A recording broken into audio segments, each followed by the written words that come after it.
وأشهد أن لا إله إلا الله وحده لا شريك له وأشهد أن محمدا عبده ورسوله أما بعد فإن خير الحديث كتاب الله وخير الهدي هدي محمد صلى الله عليه وسلم وشر الأمور محدثاتها وكل محدثة بدعة وكل بدعة ضلالة وكل ضلالة في النار۔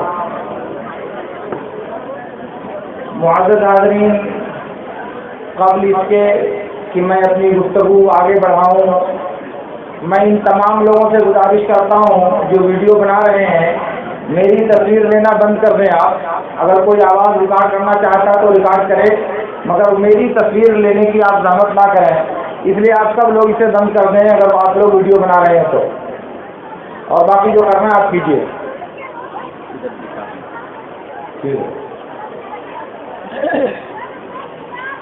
معزز حاضرین، اللہ رب العالمین کے فضل اور اس کی توفیق سے آج ہم یہاں جمع ہوئے ہیں۔ اللہ رب العالمین سے میری دعا ہے کہ اللہ رب العالمین ہماری اس حاضری کو ہمارے لیے باعث نجات اور سبب راحت بنائے۔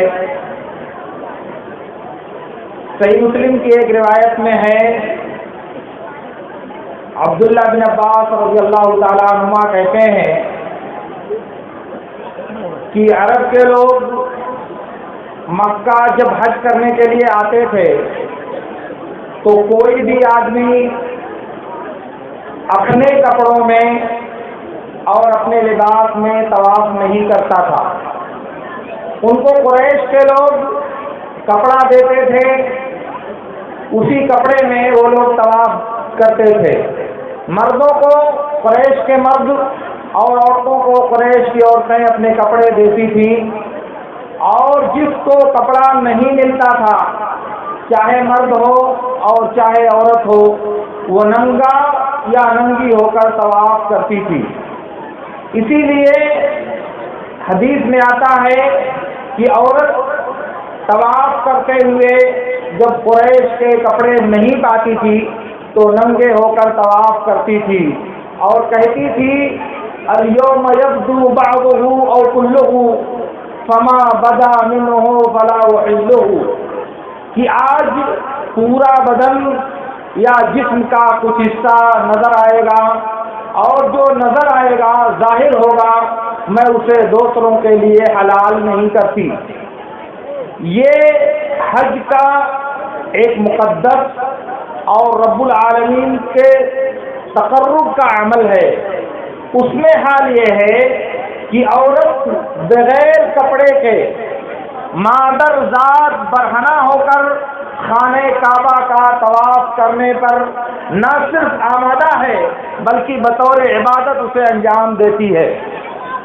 یہ ایک منظر ہے اسلام سے قبل قریش کے اس سماج کا جس میں دنیائے انسانیت کا ایک بہت نمایاں اور ایک بہت بڑا حصہ سانس لے رہا تھا۔ اس کا مطلب یہ ہوا کہ جب اللہ کے نبی صلی اللہ علیہ وسلم مکہ آئے تو وہاں پردے کا کوئی تصور نہیں تھا، حجاب کا کوئی تصور نہیں تھا، عورتوں کو مردوں سے الگ رکھنے، عورتوں کو مردوں سے چہرہ چھپانے، عورتوں کو مردوں سے پردہ کرنے کا کوئی رواج نہیں تھا۔ اور جب اسلام نے چوتھی اور پانچویں صدی ہجری میں پردہ کا حکم نازل کیا تو عرب کے لوگوں کے لیے یہ بالکل نیا حکم تھا جو اس سے قبل ان کے ہاں معروف نہیں تھا۔ مگر اسلام آیا تو اسلام نے عورتوں کو پردہ کرنے کا حکم دیا اور کہا اے نبی آپ مومن مردوں سے کہہ دیجئے کہ وہ اپنی نگاہیں نیچی رکھیں، اے نبی آپ مومن عورتوں سے کہہ دیجئے کہ وہ اپنی نگاہوں کو نیچی رکھیں۔ اس کا فائدہ یہ ہوگا کہ شیطان ایک دوسرے کے دل میں غلط وسوسے ڈال کر ان کو گمراہ نہیں کر سکے گا۔ اسی لیے اللہ رب العالمین نے اگر ایک طرف عورتوں کو مردوں سے الگ رہنے، عورتوں کو مردوں سے باپردہ رہنے کا حکم دیا ہے، تو دوسری طرف اس بات کی تعلیم دی ہے کہ عمل کے اعتبار سے مرد اور عورت کے درمیان کوئی فرق نہیں ہے۔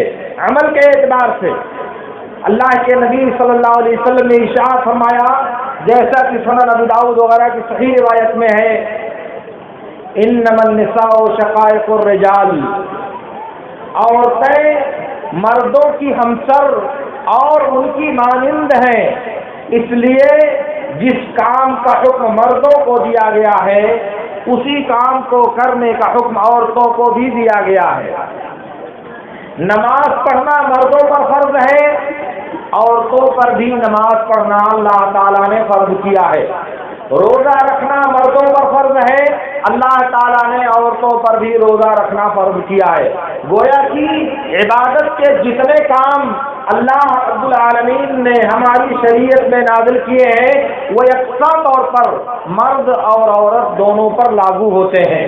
اللہ رب العالمین نے کہا، وَمَنْ عَمِلَ صَالِحًا مِنْ ذَكَرٍ أَوْ أُنْثَىٰ وَهُوَ مُؤْمِنٌ فَلَنُحْيِيَنَّهُ حَيَاةً طَيِّبَةً، مرد اور عورت میں سے جو بھی نیک عمل کرے گا حالت ایمان میں تو ہم اس کو خوشگوار زندگی عطا کریں گے، چاہے مرد ہو اور چاہے عورت ہو۔ اس کا مطلب یہ ہوا کہ عمل کے اعتبار سے، دین پر چلنے کے اعتبار سے، اللہ کی عبادت اور بندگی کے اعتبار سے، اللہ کے نبی صلی اللہ علیہ وسلم کی سنت اور آپ کے طریقے کو اپنانے کے اعتبار سے مرد اور عورت کے درمیان کوئی فرق نہیں ہے۔ صرف وہ مخصوص چیزیں جو عورت کی فطرت کا خاصہ اور عورت کی خلقت کی خصوصیت ہے وہ اس سے الگ ہے، ورنہ بقیہ دین کے سارے احکام میں مرد اور عورت کو اللہ رب العالمین نے برابر رکھا ہے۔ اس لیے درجات کی بلندی اور نیکیوں کا حصول اور جنت کے بلند درجات کو حاصل کرنے کی تگودو جیسے مردوں سے مطلوب ہے ویسے ہی عورتوں سے بھی مطلوب ہے۔ اس لیے مرد اور عورت انسانی زندگی اور انسانی سماج کا ایسا جز ہے جیسے کسی گاڑی کے دو پہیے ہوتے ہیں جن کے ذریعہ گاڑی کی رفتار آگے بڑھتی ہے، یہی حال مرد اور عورت کا انسانی سماج کے لیے ہے کہ انسانی سماج کے یہ دو حصے اگر باہم مل کر آگے بڑھتے ہیں تو انسان کی زندگی کی گاڑی آگے بڑھتی ہے، اور اگر ان کے درمیان باہمی تفاہم نہیں ہوتا تو انسانی زندگی کی گاڑی کبھی رفتار نہیں پکڑ سکتی اور کبھی اچھے انداز میں آگے نہیں بڑھ سکتی۔ اس لیے جس طرح سے انسانی سماج میں مرد کا پایا جانا ضروری ہے کہ وہ اللہ کے دین پر عمل کرے، اسی طرح سے انسانی سماج میں عورت کا بھی پایا جانا ضروری ہے کہ وہ اللہ کے دین پر عمل کرے۔ البتہ بعض اعتبار سے عورتوں کو مردوں پر تفوق اور برتری حاصل ہے۔ عورتوں کو اللہ رب العالمین نے بعض جہات سے عورتوں پر برتری عطا کیا ہے۔ بخاری اور مسلم کی اور حدیث کی دوسری کتابوں میں بعض روایتوں میں ہے، اللہ کے رسول صلی اللہ علیہ وسلم نے ارشاد فرمایا، المرأة راعیۃ فہی مسئولۃ عن بیت زوجها وولدہ ومالہ، عورت ذمہ دار بنائی گئی ہے، نگراں اور نگہبان بنائی گئی ہے، اس لیے عورت یہ ذمہ دار ہے اپنے شوہر کے گھر، اس کے بچوں اور اس کے مال کے بارے میں۔ گویا کہ عورت سے قیامت کے دن شوہر کے گھر کے بارے میں پوچھا جائے گا، شوہر کے مال کے بارے میں پوچھا جائے گا اور شوہر کے بچوں کے بارے میں عورتوں سے سوال کیا جائے گا۔ یہاں آ کر کے اللہ رب العالمین نے عورتوں کو مردوں سے بڑی ذمہ داری دیا ہے۔ گویا کہ نسل تیار کرنا، شوہر کے اولاد کی تربیت کرنا، انہیں دین کے احکام سکھانا، انہیں اپنے دودھ کی گھٹی کے ساتھ اللہ کے دین کی محبت سکھانا، اللہ سے محبت، اللہ کے نبی سے محبت، اللہ کی شریعت سے محبت، اللہ کے بزرگ اور اصحاب نبی سے محبت، یہ سکھانا عورت کی ذمہ داری ہے، یہ سکھانا ماں کی ذمہ داری ہے۔ اس کے بارے میں اللہ تعالیٰ کے ہاں اس سے سوال کیا جائے گا کہ بچہ بے راہ رو کیسے ہوا، بچے کی تربیت میں کوتاہی کہاں ہوئی، یہ جو کتنا اس وقت دنیا میں موبائل کی شکل میں چل رہا ہے، اس پر ماں نے کتنی پابندی لگائی، کتنی نگہبانی کی، یہ دیکھنے کی بات ہے اور یہ محسوس کرنے کی بات ہے کہ اللہ تعالیٰ کے ہاں انسان اس کا کیا جواب دے گا۔ میں کہنا یہ چاہ رہا ہوں کہ انسانی سماج کی بنا اور انسانی نسل کو پرورش اور پرداخت کے مرحلے سے گزارنا یہ عورت کی ذمہ داری ہے۔ اسی لیے کہا جاتا ہے الام مدرسۃ اذا اعددتها اعددت شعبا طیب الاعراق، کہا کہ ماں ایک مدرسہ ہے، ایک درسگاہ ہے، اگر تم ایک ماں کو تیار کر دو تو پورا ایک سماج اور پوری ایک نسل تیار ہو جائے گی، کیونکہ ماں بہتر ہوگی تو بہتر گود میں پلنے والے بچے بھی بہتر ہوں گے۔ اسی لیے جب نیپولین بوناپارٹ نے مصر پر حملہ کیا تھا تو اس کے جو پروگرامز تھے اسلام کے خلاف، اس کی جو سازشیں تھیں، اس میں سے ایک بات یہ بھی تھی کہ تم مجھے ایک مصری عورت دو جو فرانسیسی زبان بول سکتی ہو، میں تمہیں پورا مصر کا ایک شہر دوں گا جو مصر فرانس کی تہذیب میں رنگی ہوئی اور فرانسیسی تہذیب سے متاثر ہوگی۔ آپ کو معلوم ہے کہ 18ویں صدی ہجری کے ابتدا میں 1801 اور اس کے بعد میں جب بوناپارٹ نے مصر پر حملہ کیا اور اس پر اپنے اقتدار کی کنجیاں مضبوط کرنی شروع کی تو اس نے اسلام کے خلاف جو حرکتیں اور جو سازشیں کی تھیں اس میں سے ایک بات یہ بھی تھی کہ عورتوں کو مردوں کے برابر قرار دیا جائے، جس کام کا ذمہ دار مردوں کو بنایا جائے وہی ذمہ داری عورتوں کو بھی دی جائے۔ یہاں ایک بات میں وضاحت کر دوں، میرے اساتذہ اور میرے اخوان یہاں تشریف فرما ہے، اسلام پوری تعلیمات کی روشنی میں کبھی بھی مرد و زن کے درمیان مساوات کی تعلیم نہیں دیتا، اور خود مردوں کے درمیان مساوات کی تعلیم اسلام نہیں دیتا، برابری کی تعلیم اسلام نہیں دیتا۔ مساوات کی تعلیم، مساوات کا نعرہ اور برابری کا ڈنکا یہ یہودیوں کی معصومیت کی دین ہے، یہ معصومی تحریک کا اصول، اس کا ضابطہ اور معصومیوں کا اپنا قاعدہ اور قانون ہے۔ اسلام میں اس کی گنجائش نہیں ہے۔ اس لیے برابری کرنے کا مطلب یہ ہے کہ مرد اور عورت جن کی خلقت میں اللہ رب العالمین نے فرق رکھا ہے اس فرق کو مٹا دیا جائے۔ مرد اور عورت کی ذمہ داری میں اللہ نے جو فرق رکھا ہے اس فرق کو مٹا دیا جائے، کیا یہ ممکن ہے؟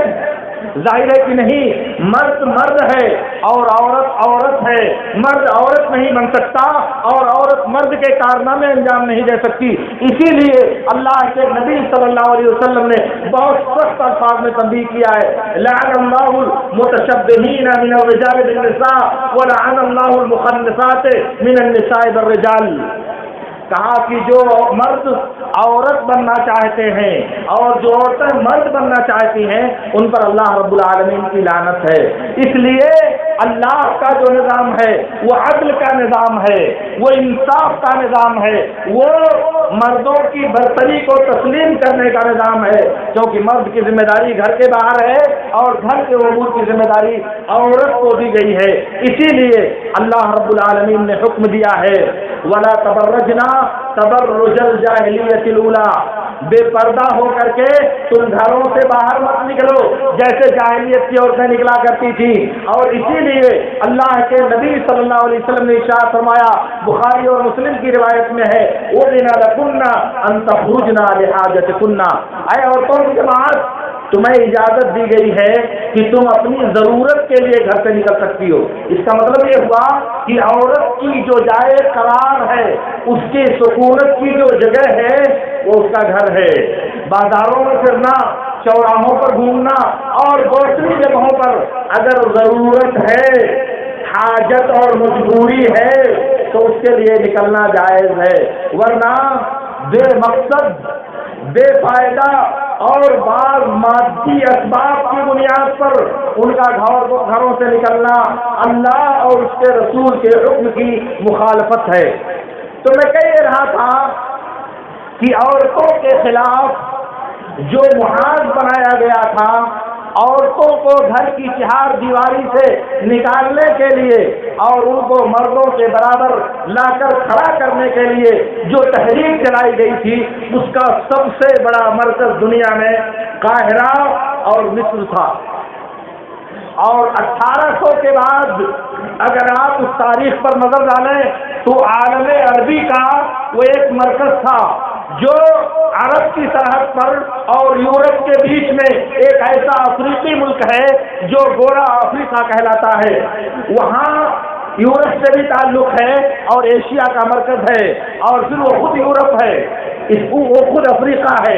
اس کا مطلب یہ ہے کہ وہاں جو تحریک برپا ہوگی پورے عالم اسلام پر اثر انداز ہوگی۔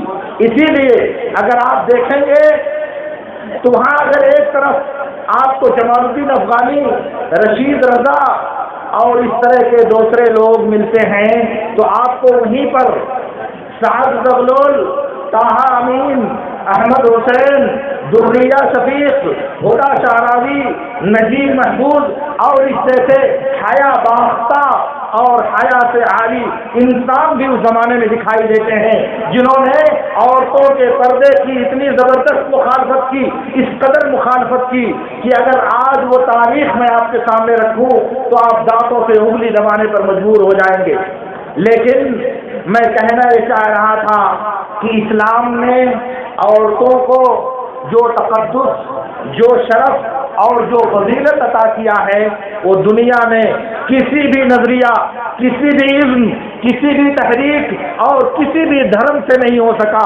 آج دنیا میں عورتوں کی آزادی کے لیے، عورتوں کے حقوق کے لیے اور عورتوں کے مطالبے کے لیے طرح طرح کی تنظیمیں اور طرح طرح کی تحریکیں دکھائی دیتی ہیں۔ یہ وومن رائٹس، یہ حقوق نسواں، یہ فلاں، یہ فلاں، یہ سب دنیا میں کہاں سے نظر آتا ہے؟ یہ سب کے سب جو تصور دیا ہے بنیادی طور پر وہ اسلام نے یہ تصور دیا ہے۔ عورتوں کو مردوں کے برابر شرف میں مشارکت کی دعوت صرف اور صرف اسلام نے دیا ہے۔ ورنہ میرے دوستو آپ مجھے بتاؤ، اسلام سے پہلے ہزاروں تہذیبیں، ہزاروں ثقافتیں اور مختلف مذاہب دنیا میں موجود تھے۔ یہودیت اور عیسائیت جس کے حاملین آج حقوق نسواں کے علم بردار مانے جاتے ہیں، مگر اسلام کے آنے سے پہلے وہ کس وادی میں گم تھے؟ ان کے خیالات کس جنگل میں بھٹک رہے تھے؟ آخر انہوں نے تو نہیں تحریک چلائی ان عورتوں کے حقوق کے لیے، عورتوں کی آزادی کے لیے اور عورتوں کے مقاصد کے حصول کے لیے انہوں نے کوئی تحریک کیوں نہیں برپا کی؟ کیوں یہ مذاہب خاموش تھے؟ اس لیے کہ اسلام کے آنے تک وہ یہ طے نہیں کر سکے تھے کہ عورت کوئی جاندار چیز ہے یا نہیں، عورت کوئی عقل مند چیز ہے یا نہیں، عورت کے سر میں عقل بھی ہوتی ہے یا نہیں ہوتی، وہ یہ طے نہیں کر سکے تھے۔ اگر آپ دیکھیں یورپ کا جو نظریہ ہے عورتوں کے بارے میں، عیسائیت کا جو نظریہ ہے عورتوں کے بارے میں، یہودیوں کا جو نظریہ ہے عورتوں کے بارے میں، کنفیوشس کا جو نظریہ ہے عورتوں کے بارے میں، یونانیوں کا جو نظریہ ہے عورتوں کے بارے میں، اور چائنا کے کمیونسٹ انسانوں کا جو نظریہ ہے عورتوں کے بارے میں، وہ بہت دردناک ہے۔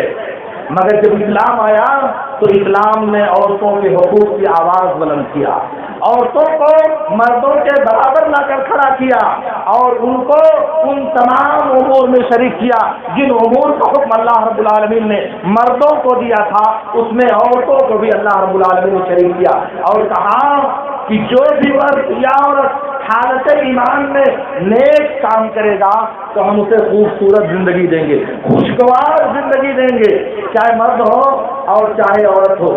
جب اسلام نے یہ تصور دیا اور تہذیب آگے بڑھی، تب لوگوں کے دماغ میں یہ بات بیٹھی، تب دنیا کے انسانوں کو یہ سمجھ میں آیا کہ عورتوں کو حقوق کی بات کرنی چاہیے، عورتوں کی آزادی کی بات کرنی چاہیے۔ مگر جب تک اسلام نہیں تھا، جب تک اسلام کی تعلیمات نہیں تھی، جب تک محمد رسول اللہ صلی اللہ علیہ وسلم کی سیرت نہیں تھی، تب تک دنیا کو یہ بات سمجھ میں نہیں آئی تھی۔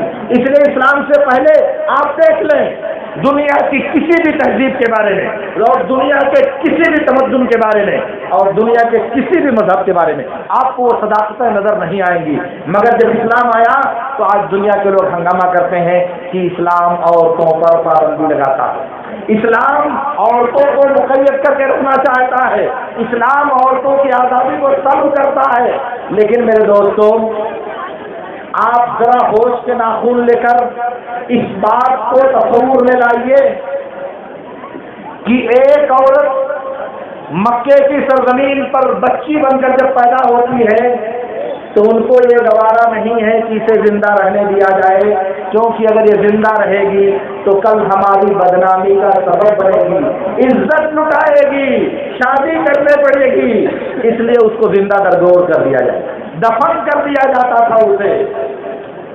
آخر وہ مذہب کے لوگ تھے، تمدن تھا ان کے پاس، اور پھر یہودیوں کے ہاں یہ عقیدہ ہے کہ ساری برائیوں کی جڑ عورت ہے، اور عیسائیت کا نظریہ یہ ہے کہ عورت سے کبھی کوئی بھلائی کا صدور ہو ہی نہیں سکتا۔ تو آپ بتائیں کہ یہ نظریے والے اسلام کو آپ دکھانے کی کوشش کریں تو یہ الٹی بات نہیں ہے۔ بہرحال میں کہنا یہ چاہ رہا تھا کہ اسلام آیا تو اس نے عورتوں کو شرف و فضیلت سے نوازا، انہیں برتری دیا، اور انہیں اللہ کے نبی صلی اللہ علیہ وسلم نے کبھی ماں ہونے کی حیثیت سے وہ تقدس عطا کیا جو دنیا کی کسی دوسری قوم کو حاصل نہیں۔ اللہ کے نبی صلی اللہ علیہ وسلم سے ایک آدمی نے جہاد کی اجازت طلب کیا، اللہ کے نبی صلی اللہ علیہ وسلم نے کہا کیا تمہارے والدین زندہ ہے؟ کہا ہاں میری ماں زندہ ہے۔ آپ نے کہا کہ فلزمھا فإن الجنۃ تحت رجلیھا، جاؤ اپنی ماں کی خدمت کرو، جاؤ اپنے ماں کو کے ساتھ لازم سمٹ کر رہو، کیونکہ جنت اس کے قدموں کے نیچے ہے۔ میرے نوجوانوں سن لو، اور میرے وہ نوجوان جو شادی کے مراحل طے کر چکے ہیں وہ اس بات کو سن لیں کہ اگر جنت چاہتے ہو تو ماں کی خدمت میں اللہ تعالیٰ نے اس کے پیروں کے نیچے جنت رکھی ہے۔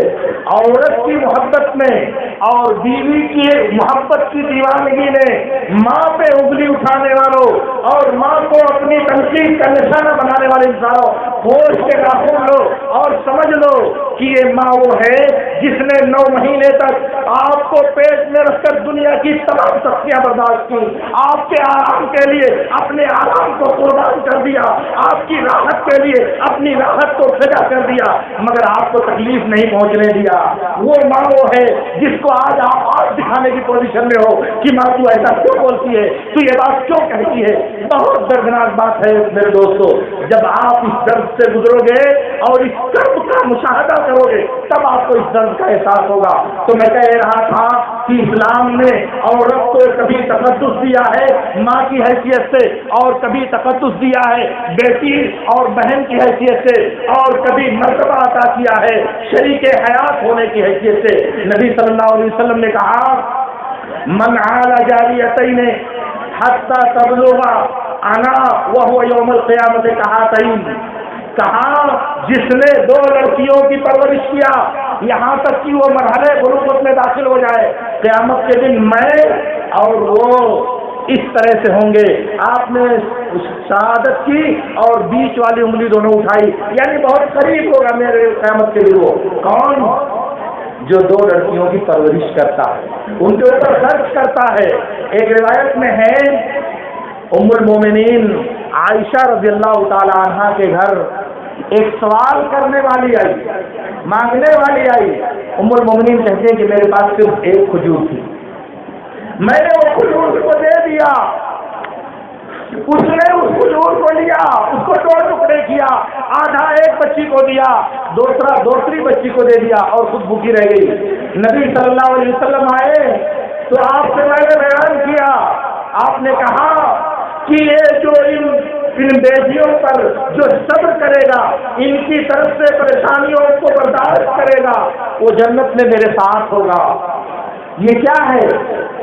یہ اسلام نے عورتوں کی برتری اور ان کی فضیلت جو دیا ہے اس کا ایک مظہر ہے. میرے دوستو, گھروں میں بچیوں کی پیدائش پر پریشانی پر شکنے پیدا کرنے والے, بچیوں کی ولادت کی خبر سن کر چہرے کو سیاہ کر لینے والے, سنو, میرے نبی کہتے ہیں کہ جو ان بیٹیوں کی پرورش کرے گا وہ کل میدان محشر میں اور جنت میں میرے ساتھ ہوگا. اور آپ چہرے پر شکن پیدا کرتے ہو, آپ اپنی بیوی کو ناچ کرتے ہو, ذرا کبھی ہوش کے ناخن لو.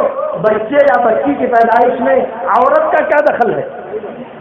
بچے یا بچے کی ولادت میں عورت کا کیا دخل ہے؟ کچھ بھی نہیں میرے دوستو, یہ آپ کے ذہن کا فطور ہے. میں اس بارے میں تفصیل نہیں دینا چاہتا, لیکن میں آپ کو تھوڑا آگے لے کر کے چلنا چاہ رہا ہوں.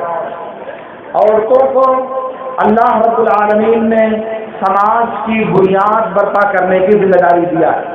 نسل انسانی کو پروان چڑھانے کی ذمہ داری اللہ رب العالمین نے عورتوں کو دیا ہے, اور بھلائی کے تمام کام میں اللہ تعالیٰ نے عورتوں کو مردوں کا شریک کار بنایا ہے, اور اعلان کیا ہے کہ عورتیں مردوں کی طرح سے اور ان کے ہمسر یا ان کے ہم مثل ہیں.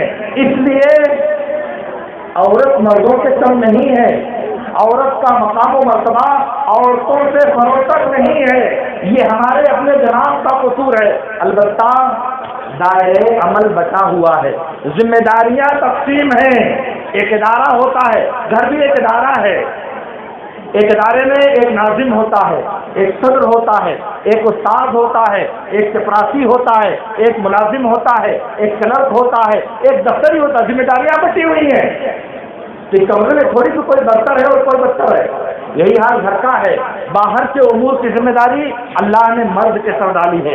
کما کر وہ لائے گا, نان و نسخہ وہ دے گا, روٹی کا انتظام وہ کرے گا, گھر کی دیکھ ریکھ عورت کرے گی, بچوں کی تربیت عورت کرے گی, بچوں کو نماز عورت سکھائے گی, بچوں کے دین کی بات عورت سکھائے گی, بچوں کو کلمہ طیبہ عورت سکھائے گی, بزرگوں اور صحابہ کے واقعات بچوں کو عورتیں سنائیں گی. ہمارے یہاں عیب تو یہ ہے کہ چھوٹے چھوٹے بچوں کو عورتیں, ہماری میری مائیں اور بہنیں قصے اور کہانیاں سناتی ہیں. ہم لوگ بھی وہی سن کر پلے اور پڑھے ہیں, انہی کہانیوں پر ہم لوگ جوان ہوئے, انہی کہانیوں پر ہم لوگوں نے ہوش سنبھالا. یہ راجا رانی کا کہانا, یہ دکا اور مکا کا کہانی, ارے بہت سی چیزیں, لیکن یہ نہیں ہوتا.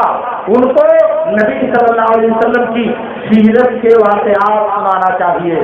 غزوہ احد, غزوہ بدر اور صحابہ نبی کے معارک کی جو داد شجاعت کی داستانیں ہیں وہ واقعات سنانے چاہیے. اس سے بچوں کے دل میں نبی سے محبت پیدا ہوگی, دین سے محبت پیدا ہوگی, شریعت سے محبت پیدا ہوگی. یہ ہونا چاہیے. تو بہرحال یہ گھر کی ذمہ داری اللہ نے عورتوں کے سر دی ہے.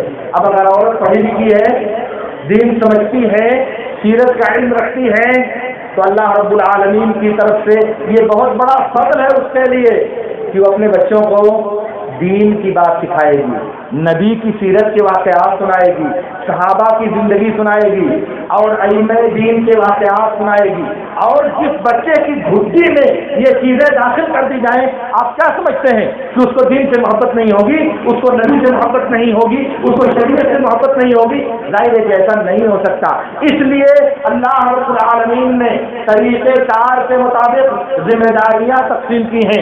مرد کی ذمہ داری الگ ہے اور عورت کی ذمہ داری الگ ہے. یہ ایک دوسرے سے چھوٹا اور بڑا ہونے کی بات نہیں ہے. اگر مرد اپنی ذمہ داری کو ادا نہ کرے تو گھر صحیح سے نہیں چل سکتا, اور اگر عورت اپنی ذمہ داری سے پہلو صحیح اختیار کر لے تو گھر کبھی شانتی سے آگے نہیں بڑھ سکتا.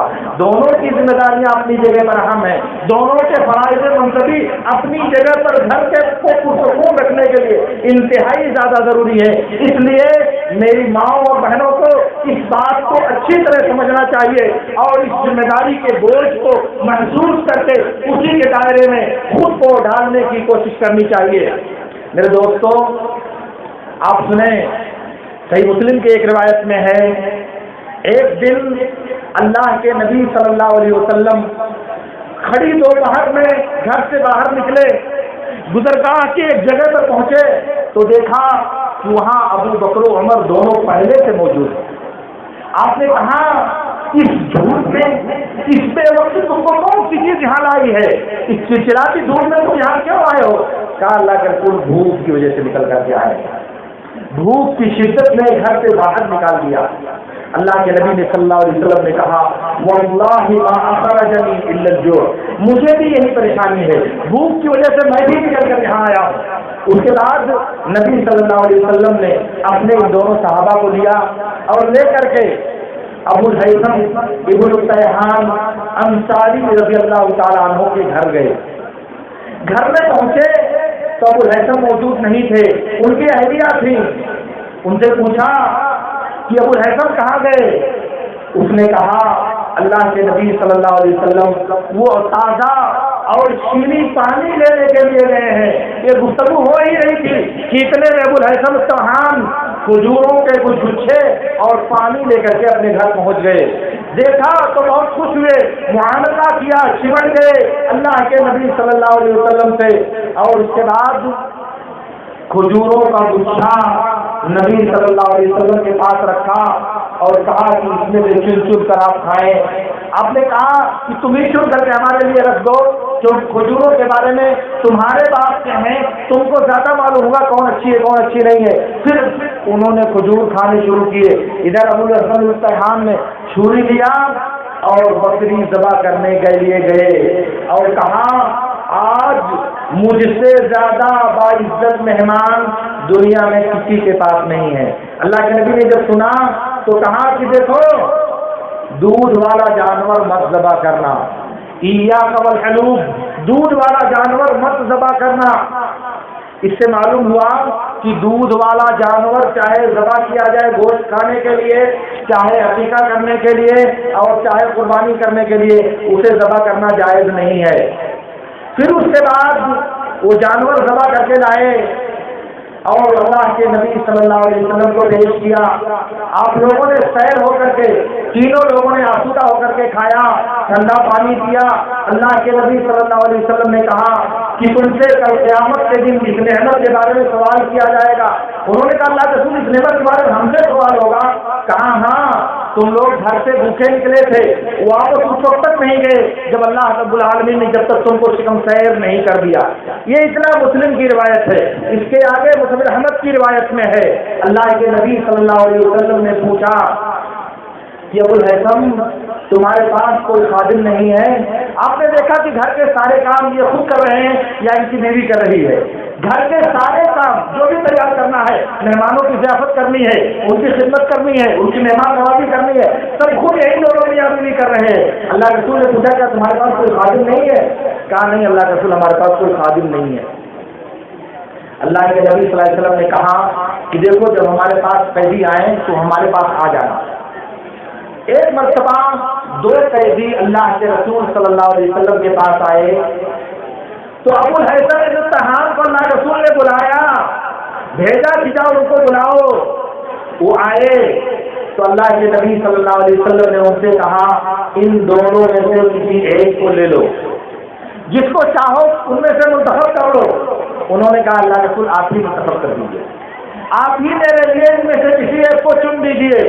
اللہ کے نبی صلی اللہ علیہ وسلم نے کہا کہ فلاں کو لے لو، اس کو لے لو، کیونکہ میں نے اس کو نماز پڑھتے ہوئے دیکھا ہے، نماز پڑھنے کے بعد نوافل کا اہتمام کرتے ہوئے دیکھا ہے، اور اس کو لے لو اور اس کے ساتھ بھلائی کی وصیت کرو، اس کے ساتھ اچھا معاملہ کرنا۔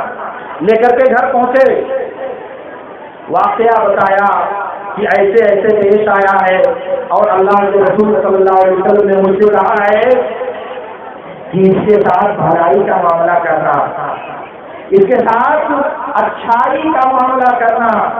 اس اللہ کی بندی نے کہا وہ حسن تم اللہ کے رسول کی وصیت پوری نہیں کر سکتے یہاں تک کہ تم اسے آزاد کر دو۔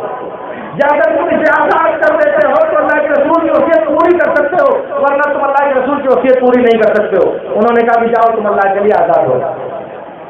انہوں نے کہا کہ جاؤ تم اللہ کے لیے آزاد ہو۔ ایک مومنہ عورت، ایک صاحب ایمان عورت نبی صلی اللہ علیہ وسلم کی سنت پر عمل کرنے کے لیے اتنا بڑا قدم اٹھانے کے لیے کس طرح سے تیار ہوتی ہے؟ آپ ذرا سوچئے، کیا پریشانی کا عالم ہے گھر کا کام کاج کرنے کے لیے، گھر میں، کھیت میں، باغات میں سارے کام کرنے کے لیے خود یہی میاں بیوی ہے، اور اتنی مشقت کے بعد ایک غلام ملا ہے دربار رسالت سے، اور اس کے بارے میں فیصلہ یہ ہے کہ اس کے ساتھ بھلائی ہے، اس کو آزاد کر دیا ہے۔ آزاد کر دیا، اس ایمان کی بندی نے کہا کہ آزاد کر دو، ایمان والی بندی نے کہا کہ اسے آزاد کر دو، اور اس بندے مومن نے اسے آزاد کر دیا۔ ہمارے گھر میں اگر شوہر کچھ کرنا بھی چاہے، یار کیا پاگل کام کرتے ہو، سارا پیسہ دے دیا تم نے، کیا ضرورت تھی اس کو اتنا دینے کی؟ ارے اس کو 50 روپیہ دے دیتے کام چل جاتا، اتنا چندہ دینے کی کیا ضرورت تھی، اتنا صدقہ کرنے کی کیا ضرورت تھی؟ دل ٹوٹ گیا انسان کا، وہ بے بس ہو گیا، گھر میں آیا 4 بات سن لیا، اس کا حوصلہ پست ہو گیا۔ لیکن اگر وہی صاحب ایمان عورت ہو، نبی سے محبت کرنے والی عورت ہو، تو حوصلہ بڑھا گیا، بہت اچھا کیا آپ نے، بہت بہتر کیا آپ نے، یہ اچھا ہوا، دنیا تو ختم ہو جائے گی، آخرت کا انتظام آپ نے کر دیا، یہ ہمارے لیے بہت بہتر ہوا۔ اب آپ سوچیں کہ اگر ہمارے سماج میں اس سوچ کی عورتیں پائی جائیں، ہمارے سماج میں میری اور ماؤں اور بہنوں کی یہ فکر ہو، تو آپ بتائیے کہ ہمارا سماج کتنا خوبصورت ہوگا، ہمارا سماج کتنا اچھا ہوگا۔ اس لیے جنت کے جو دروازے، جنت کے جو مراتب اور جنت کے جو بلند درجات اللہ رب العالمین نے متعین کیے ہیں، اس میں جیسے مرد داخل ہوں گے ویسے ہی عورتیں بھی داخل ہوں گی۔ اور یاد کر لیں کہ اگر اللہ کے رسول صلی اللہ علیہ وسلم نے ایک طرف یہ کہا ہے کہ الحسن والحسین سیدا شباب اہل جنہ، جیسا کہ سنن ترمذی کی روایت میں ہے کہ جنت کے نوجوانوں کے سردار ہیں حسن اور حسین رضی اللہ تعالیٰ عنہ، تو دوسری طرف میرے نبی صلی اللہ علیہ وسلم نے کہا فاطمہ تو سیدۃ نساء اہل جنہ، فاطمہ جنت کی عورتوں کی سردار ہے۔ تو ریاست کچھ مردوں کو نہیں جنت میں حاصل ہے، عورتوں کو بھی اللہ رب العالمین نے جنت میں ریاست اور سرداری سے اللہ رب العالمین نے نواز رکھا ہے۔ اس طرح کی باتیں اگر ہم چلیں سیرت کے ذخیرے میں، اگر ہم چلیں اصحاب نبی کی زندگی میں، تو بات بہت لمبی ہوگی، لیکن سر دست میں آپ سے جو بات کہنا چاہتا ہوں وہ بات یہ ہے کہ اللہ رب العالمین نے شریعت کے جن احکام کی اتباع کا حکم مردوں کو دیا ہے، سیم انہی باتوں کا حکم اللہ رب العالمین نے عورتوں کو دیا ہے۔ میری مائیں اور بہنیں اگر میری آواز سن رہی ہیں تو میں بہت درد کے ساتھ ان سے گزارش کرتا ہوں کہ اسلام میں اس انسان کا کوئی حصہ نہیں ہے جو نماز نہیں ادا کرتا، جو نماز نہیں پڑھتا، جو نماز کی ادائیگی نہیں کرتا، جو نماز کی پابندی نہیں کرتا، اس کا اسلام میں کوئی حصہ نہیں، کوئی مقام نہیں ہے اسلام میں۔ اس لیے اگر یہ حکم مردوں کے لیے ہے کہ اسلام میں شرک کے بعد نماز چھوڑنے سے بڑا کوئی گناہ نہیں ہے، تو یہی حکم عورتوں کے لیے بھی ہے۔ اگر ترک نماز مردوں کو اللہ کے غضب کا مستحق بناتا ہے تو یہی ترک صلاۃ عورتوں کو بھی اللہ کے غضب کا مستحق بنائے گا۔ اس لیے میری مائیں اور بہنیں اس جانب خصوصی طور سے ان سے یہ بات عرض کی جاتی ہے کہ نماز آپ پر بھی فرض ہے، نماز آپ پر بھی اللہ رب العالمین نے فرض کیا ہے۔ نماز جس طرح سے مردوں پر فرض ہے، بس فرق اتنا ہے کہ مردوں پر جماعت کے ساتھ مسجد میں جا کر پڑھنا فرض ہے، اور تمہارے لیے گھر میں رہ کر پردے میں رہ کر اکیلے پڑھنا تمہارے لیے فرض ہے۔ نہ جماعت فرض ہے نہ مسجد کی حاضری فرض ہے، مگر نماز معاف نہیں ہے میرے دوستو، نماز سے کوئی چھٹکارا نہیں ہے، نماز سے غفلت کرنے کی کوئی گنجائش نہیں ہے۔ اس لیے میری مائیں اور بہنیں اس بات کو اچھی طرح سے نوٹ کر لیں کہ نماز کی پابندی، نماز کا التزام، نماز کا اہتمام اور